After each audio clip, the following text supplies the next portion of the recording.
Assalamualaikum warahmatullahi wabarakatuh. Untuk saudaraku semua dimanapun berada. Pada kesempatan ini, yang akan dibahas adalah tentang penciptaan Bunda Hawa. Selanjutnya di hari kelima Zat Allah menciptakan Bunda Hawa dan saat itu baginda Nabi Adam alaihi salam sedang tidur. Allah berfirman, "Wahai manusia, bertakwalah kepada Tuhanmu yang telah menciptakan kamu dari diri yang satu atau Adam, dan Allah menciptakan pasangannya atau Hawa dari dirinya." Al-Hadis, berwasiatlah dalam kebaikan pada wanita, karena wanita diciptakan dari tulang rusuk, dan yang paling bengkok dari tulang rusuk adalah pangkalnya. Pertanyaannya, 1. Apakah waktu Zat Allah menciptakan Bunda Hawa menggunakan tangannya? 2. Apakah Zat Allah selanjutnya melakukan operasi atau membedah tubuh baginda Nabi Adam alaihi salam yang sedang tidur? 3. Apakah Zat Allah menggunakan tangannya, kemudian memotong tulang iga baginda Nabi Adam alaihi salam dengan pisau? 4.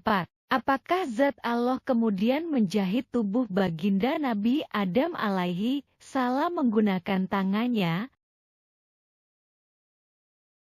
5. Apakah selanjutnya Zat Allah menumbuk atau menghaluskan tulang iga baginda Nabi Adam alaihi salam?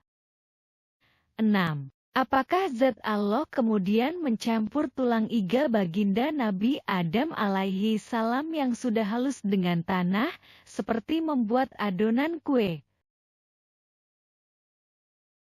7. Apakah Zat Allah selanjutnya membentuk adonan itu menjadi tubuh Bunda Hawa?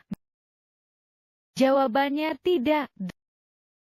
Zat Allah menciptakan Bunda Hawa atas kehendaknya, tapanya dan kekuasaannya, yaitu cukup dengan kun fayakun.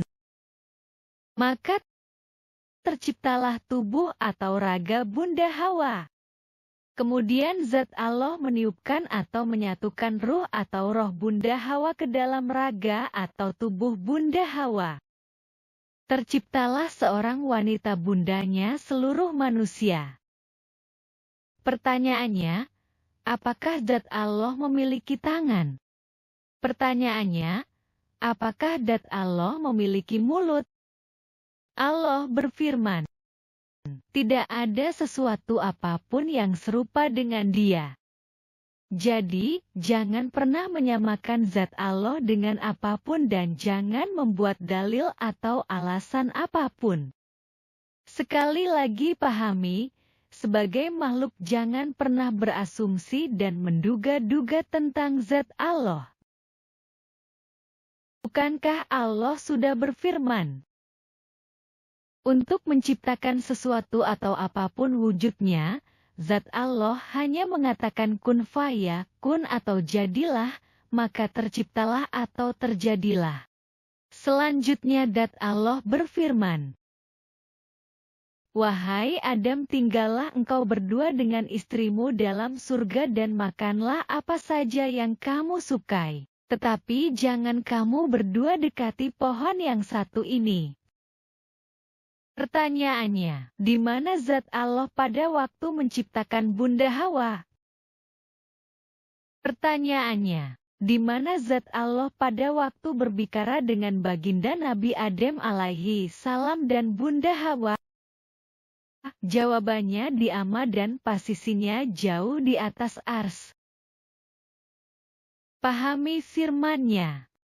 Manusia dijadikan dari bumi atau tanah.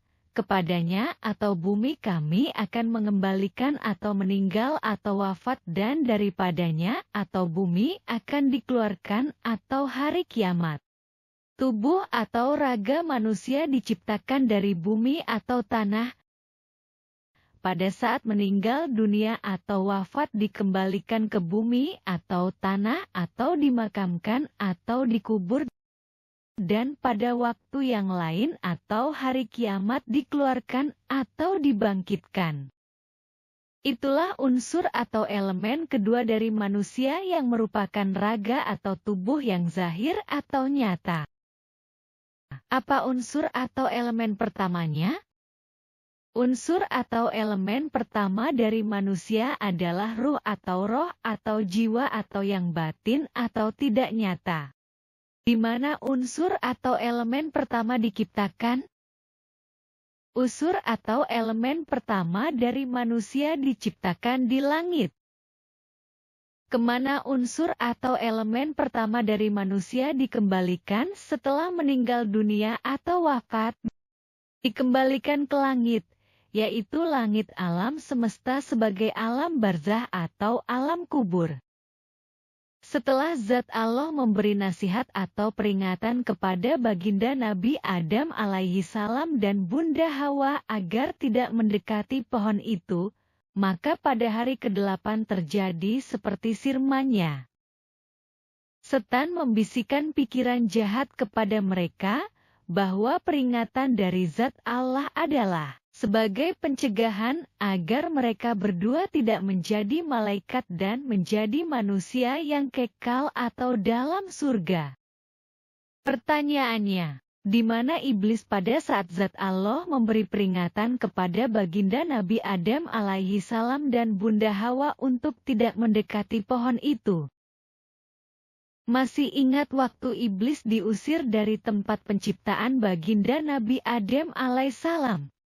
Iblis diusir yang kemudian ditempatkan di alamnya, yaitu di awan alam dunia. Itulah sebabnya para dukun atau pawang hujan dapat menghentikan atau menurunkan hujan dengan bantuan jin. Dan itu sunatullah untuk menyesatkan manusia yang memperkayai dukun atau pawang hujan. Pertanyaannya, mengapa iblis dapat mendengar firman-Nya yang disampaikan kepada baginda Nabi Adam alaihi salam dan Bunda Hawa untuk tidak mendekati pohon itu? Pertanyaannya, apakah memahami bahwa iblis atau setan atau jin diberi pendengaran yang sangat luar biasa? Iblis atau setan atau jin diberi pendengaran yang dapat menembus langit dan hati manusia yang sedang berbicara. Makanya iblis atau setan atau jin sering mencuri dengar pembicaraan yang di langit dan hati manusia. Tetapi sejak kejadian itu, Zat Allah mencabut sebagian pendengaran iblis atau setan atau jin, sehingga tidak bisa lagi mendengar firman-Nya. Dan iblis atau setan atau jin tidak bisa lagi menembus langit dan tetap hanya di alamnya di alam dunia. Dan di masa Nabi Adam alaihi salam sampai Nabi Isa alaihi salam, iblis atau setan atau jin hanya dapat mendengar perkataan malaikat dan hati manusia saja. Sejak itu bila iblis atau setan atau jin mencuri dengar perkataan malaikat, maka akan dilempar dengan api. Seperti firman-Nya, sesungguhnya kami atau jin dahulu dapat menduduki beberapa tempat di langit, tetapi sekarang mencuri dengar, pasti akan menjumpai panah-panah api. Dan di masa baginda Rasulullah Muhammad Shallallahu Alaihi Wasallam, iblis atau setan atau jin hanya dapat mendengar perkataan hati manusia. Jadi untuk kalian yang mengaku ini dan itu, yang konsultasinya memanfaatkan iblis atau setan atau jin sudah disesatkan. Apanya yang disesatkan oleh iblis atau setan atau jin? Jawaban pertanyaan yang diajukan kepada iblis atau setan atau jin.